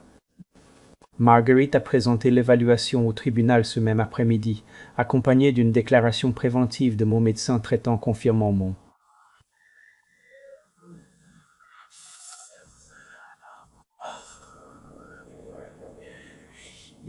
Beigard, et c'est apprenti qu'on c'est fou. Apprenti l'évaluation préventive comme c'est fou. Voyeur. Excellente santé physique et mentale. Nous construisions une forteresse de papier et Lorraine ne savait même pas qu'elle était sur le point de s'écraser de plein fouet contre un mur qu'elle ne pouvait pas voir. Sa requête est arrivée 1 semaine plus tard. Je l'ai lue avec un étrange sentiment de détachement, comme si j'observais la vie de quelqu'un d'autre, disséqué dans un document. Lorraine avait brossé un portrait de moi comme un vieil homme confus et paranoïaque qui était devenu un danger pour lui-même et pour les autres. Elle citait mon comportement financier erratique et mon hostilité soudaine envers les membres de la famille qui ne cherchaient qu'à aider. Elle demandait des pouvoirs de tutelle d'urgence, arguant que la situation était critique et que tout retard pourrait entraîner un préjudice irréparable pour l'aîné en question. Le juge a rejeté sa requête en 72 heures. Face à l'évaluation irréfutable du docteur Montt et au témoignage de mon médecin, le tribunal n'a trouvé aucun motif de procéder. Les accusations de Lorraine se sont dissoutes comme du sucre dans l'eau, ne laissant rien d'autre que le goût amer de sa propre ambition ratée. Mais la véritable dévastation est venue de la source qu'elle attendait le moins. J'étais assis dans le salon de Marguerite quand son téléphone a sonné. Elle a décroché, a écouté un instant, puis m'a passé l'appareil avec une expression que je n'ai pas su déchiffrer. « C'est pour toi, Ma », dit l'avocat de Lorraine. J'ai pris le téléphone déconcerté. Ici l'ingénieur Charles Villalobos. La voix à l'autre bout était masculine. Extrêmement professionnelle et manifestement mal à l'aise. « Monsieur l'ingénieur Villalobos, ici maître David Pineda. J'ai représenté votre belle-fille dans certaines affaires juridiques. Je vous appelle car je pense qu'il y a eu un malentendu important concernant votre situation financière, dit-il en s'éclaircissant la gorge. Lorsque Madame Lorraine Villalobos a sollicité mes services, elle a affirmé avoir une connaissance substantielle de vos biens et de leur accessibilité. Cependant, lors du dépôt de la demande de tutelle, nous avons reçu des documents du tribunal qui ont révélé des informations qu'elle ignorait apparemment. J'attendis, laissant le silence s'étirer. Monsieur l'ingénieur, vos principaux actifs sont protégés par une fiducie irrévocable établie il y a 4 ans. La constituante de la fiducie était votre défunte épouse, Madame Léonore Villalobos. L'administratrice fiduciaire est maître Marguerite Cienfuegos. Il marqua une pause, et je pus entendre le froissement de papier que l'on feuilletait. Il y a une clause très spécifique dans les documents de la fiducie. Si une partie quelconque dépose ce que le document définit comme une demande de tutelle de mauvaise foi à votre encontre, certaines mesures de protection sont automatiquement activées. Les biens deviennent entièrement inaccessibles à tout membre de la famille, sauf par des distributions approuvées exclusivement par l'administratrice fiduciaire. Ces mots m'enveloppèrent comme une pluie tiède en été. Léonore, ma Léonore. Elle avait bâti cette forteresse brique par brique, clause par clause, tandis que je vivais dans l'ignorance de la guerre qu'elle savait imminente. Qu'est-ce que cela signifie pour les prétentions de ma belle-fille? Demandai-je, bien que je connaisse déjà la réponse. Cela signifie qu'elle n'a aucun droit, monsieur l'ingénieur, absolument aucun. La fiducie a été conçue spécifiquement pour vous protéger contre exactement ce type d'action. Votre épouse a été, il marqua une pause, cherchant le mot juste. Votre épouse a été extraordinairement méticuleuse. Je le remerciai et mis fin à l'appel. Marguerite m'observait avec un petit sourire qui affleurait au coin de ses lèvres. Léonore m'a fait promettre, me dit-elle doucement. Elle m'a dit que le jour viendrait où Lorraine essaierait d'en faire trop. Elle m'a dit que la seule chose que j'avais à faire était d'attendre et que Lorraine marcherait toute seule dans le piège. Je pensais à mon épouse, mourant d'un cancer et trouvant pourtant la force de planifier des batailles qu'elle ne verrait jamais. Elle avait connu Lorraine mieux que quiconque d'entre nous, et m'avait aimé suffisamment pour ériger des murailles que je n'aurais jamais à défendre, car le simple fait de les attaquer détruirait. L'assaillant, Lorraine avait tenté de tout lui voler. Ce qu'elle ignorait, c'est que Léonore avait verrouillé le coffre des années avant même qu'elle ne planifie l'assaut. Marguerite m'appela l'après-midi suivant et me demanda de venir chez elle. Sa voix portait un poids que je ne lui avais jamais entendu auparavant, une solennité qui m'indiquait que nous étions arrivés à un moment qu'elle anticipait depuis des années. Lorsque je me garai, elle m'attendait déjà sur le porche malgré le froid mordant, serrant une enveloppe de couleur crème contre sa poitrine. « Les conditions sont remplies, me dit-elle, tandis que je montais les marches. Les instructions de Léonore étaient très spécifiques. Cette enveloppe ne devait être ouverte que si quelqu'un déposait une demande de tutelle de mauvaise foi contre toi.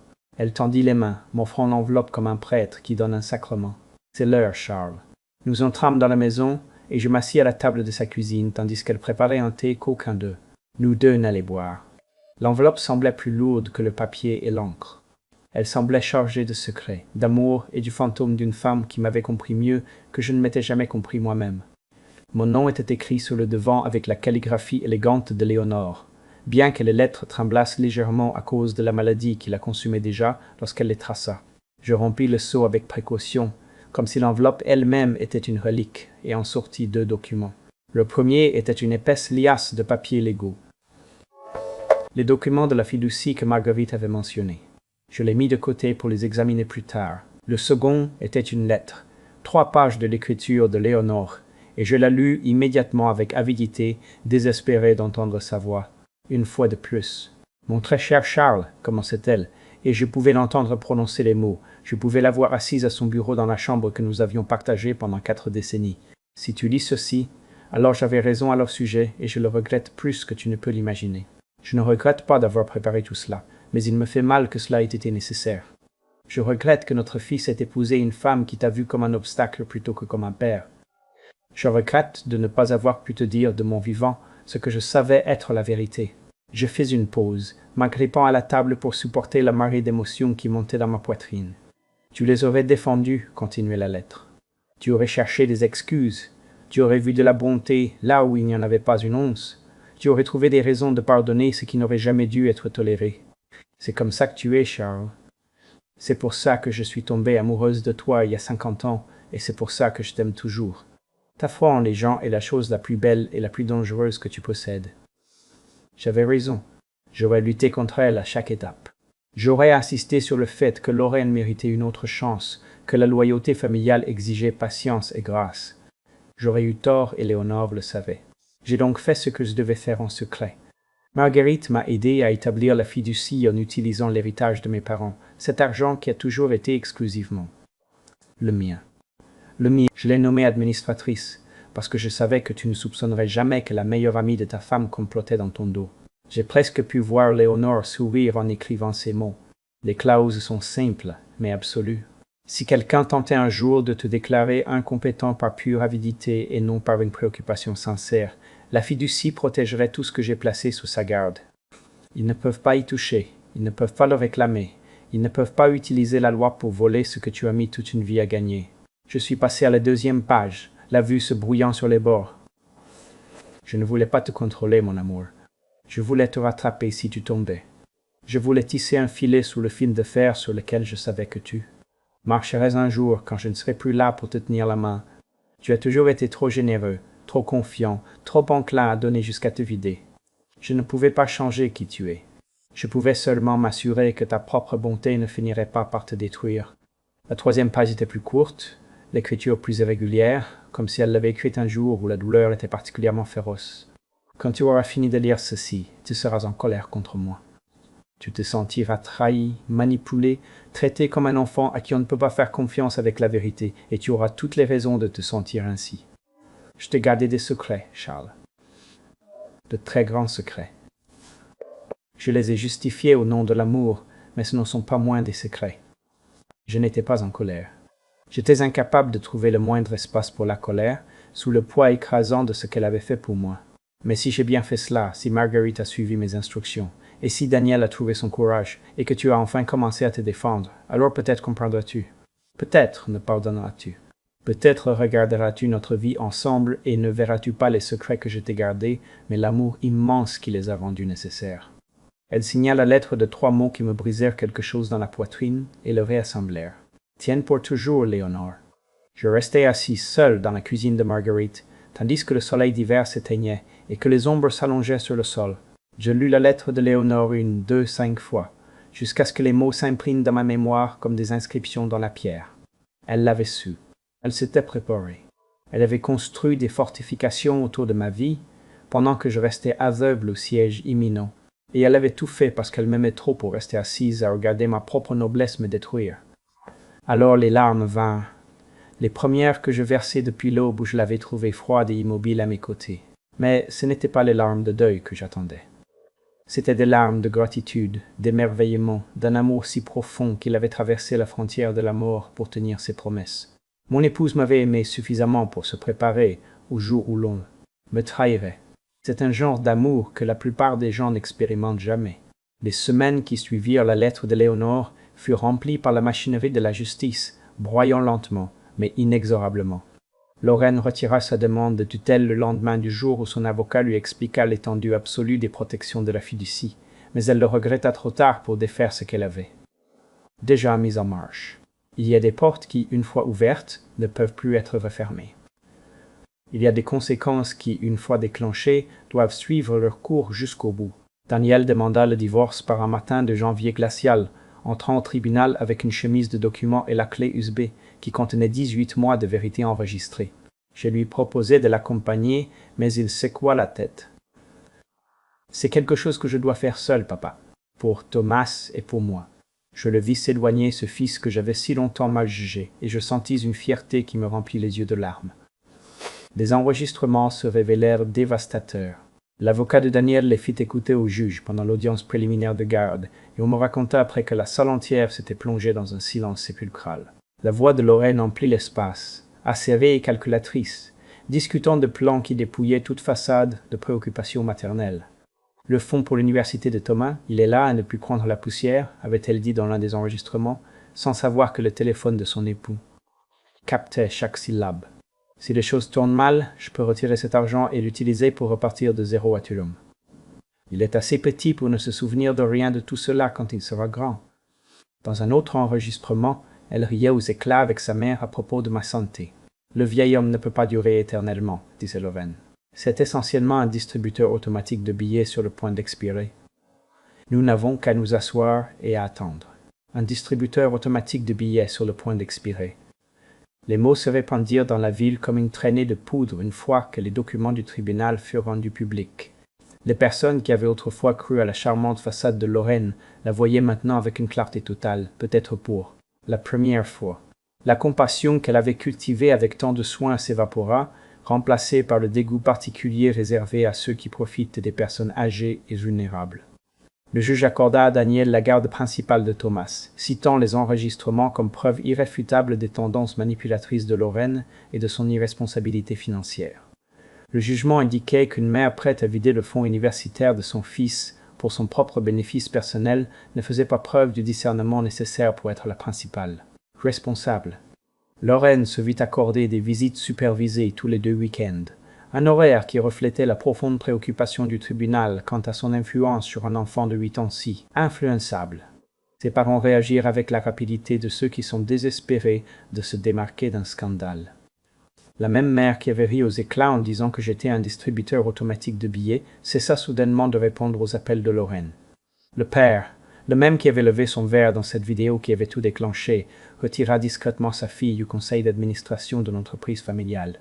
Ils n'émirent ni communiqués publics ni dénonciations dramatiques.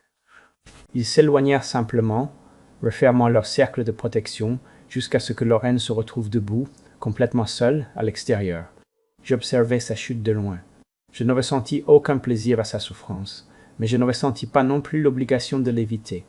Elle avait bâti sa propre ruine, brique par brique, mensonge par mensonge.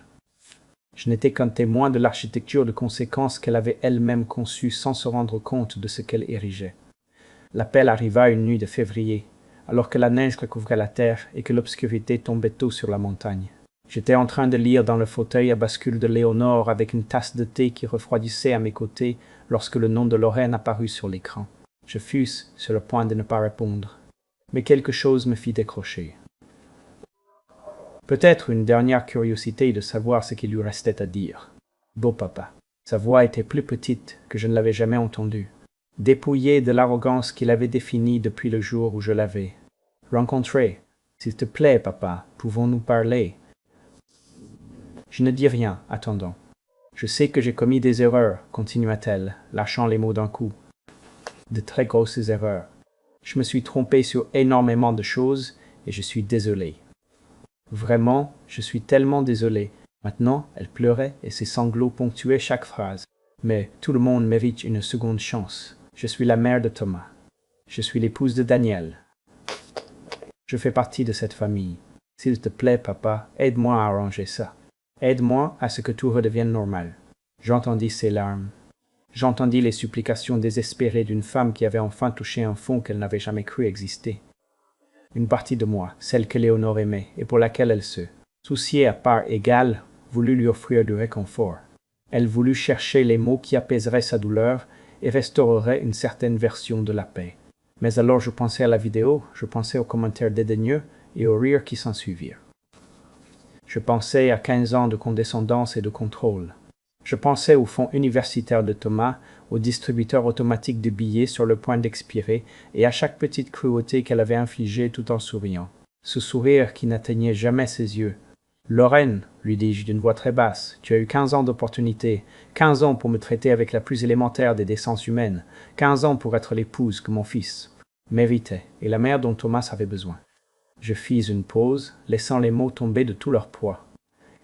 Tu as utilisé chacune de ces opportunités pour apprendre à mon fils à avoir honte de son père, pour apprendre à mon petit-fils que j'étais trop vieux et trop lent pour avoir de l'importance. Tu as pris tes décisions, Lorraine, toutes et chacune d'elles. Et maintenant, tu auras tout le temps de réfléchir au prix de ces décisions. Je raccrochai avant qu'elle ne puisse répondre. Le téléphone sonna de nouveau immédiatement. Je le laissai partir sur la messagerie vocale. Il sonna 3 fois de plus cette nuit-là, chaque appel plus court que le précédent, jusqu'à ce que finalement le silence s'installe sur la maison comme une couverture de neige fraîche. La voix de Lorraine avait tremblé, mais ce n'était plus de rage. Pour la première fois, elle comprenait exactement tout ce qu'elle avait perdu. Le printemps arriva lentement cette année-là, faisant fondre la neige par plaques et laissant apparaître les premières pousses timides dans le jardin de Léonore. J'observais la transformation depuis la fenêtre de ma cuisine chaque matin, une tasse de café à la main, et je sentais que quelque chose en moi aussi se dégelait. L'hiver avait été long et brutal d'une manière qui n'avait rien à voir avec la température, mais il touchait enfin miséricordieusement à sa fin. Le divorce fut prononcé un mardi d'avril. Daniel m'appela depuis le parking du tribunal, sa voix empreinte d'un mélange d'épuisement et de soulagement que je reconnus de mon propre cheminement à travers le deuil. « C'est fait, papa, me dit-il. C'est vraiment fini. » Je lui dis de venir dîner, et il arriva ce soir-là avec Thomas.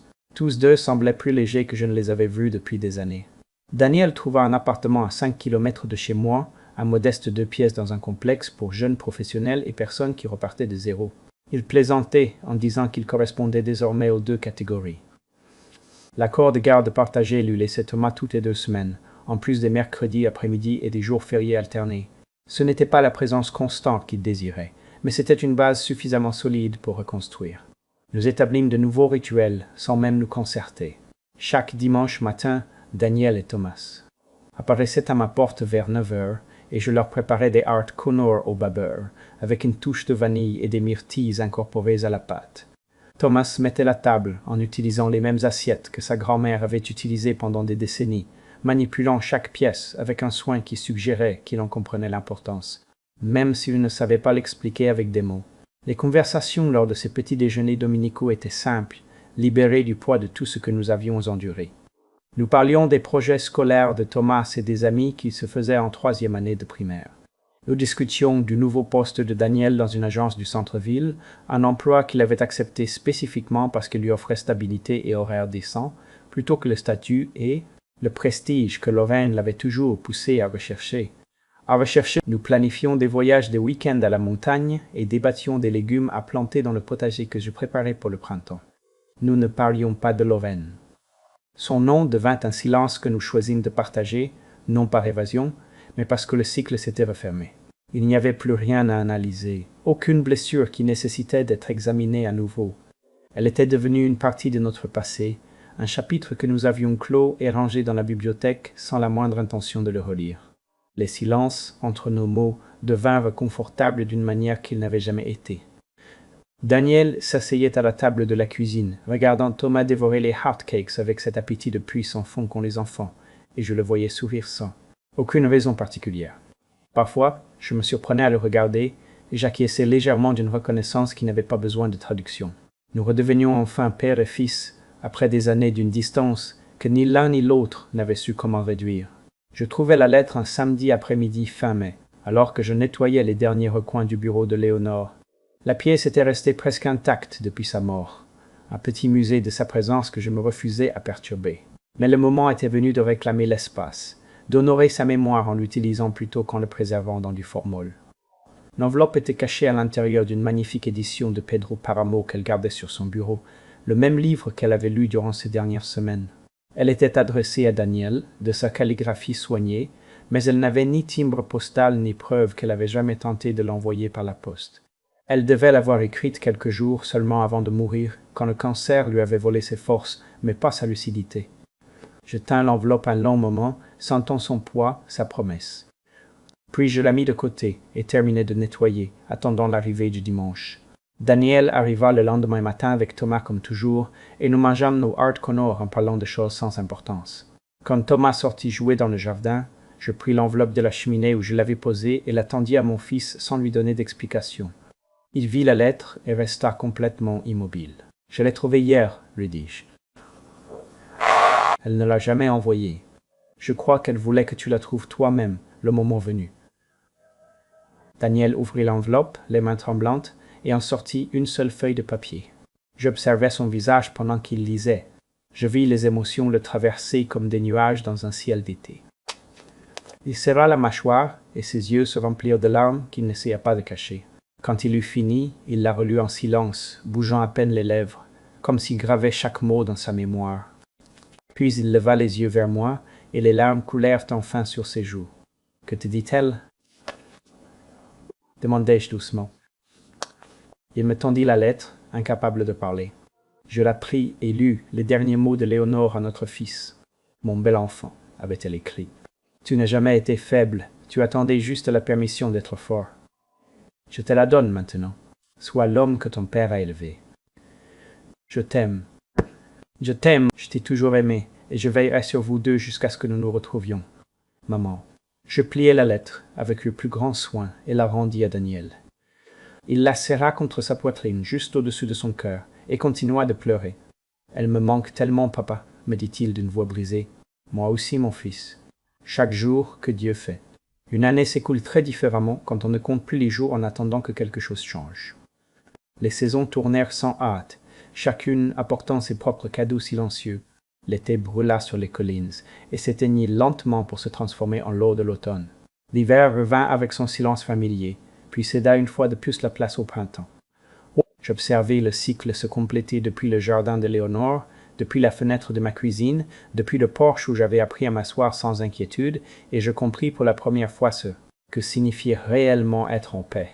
J'apprenais des choses sur Lorraine de temps en temps, par ces canaux périphériques qui véhiculent l'information dans les villes, que vous la cherchiez ou non. Elle avait déménagé dans un complexe d'appartements de l'autre côté de la ville, un modeste studio dans un immeuble rempli de jeunes professionnels et de personnes en transition. La maison qu'elle et Daniel avaient partagée, celle-là même pour laquelle je leur avais versé la compte il y a 15 ans, fut vendue dans le cadre de l'accord de divorce. Sa part de bénéfices, après liquidation des dettes, lui suffit à peine pour couvrir 6 mois de loyer.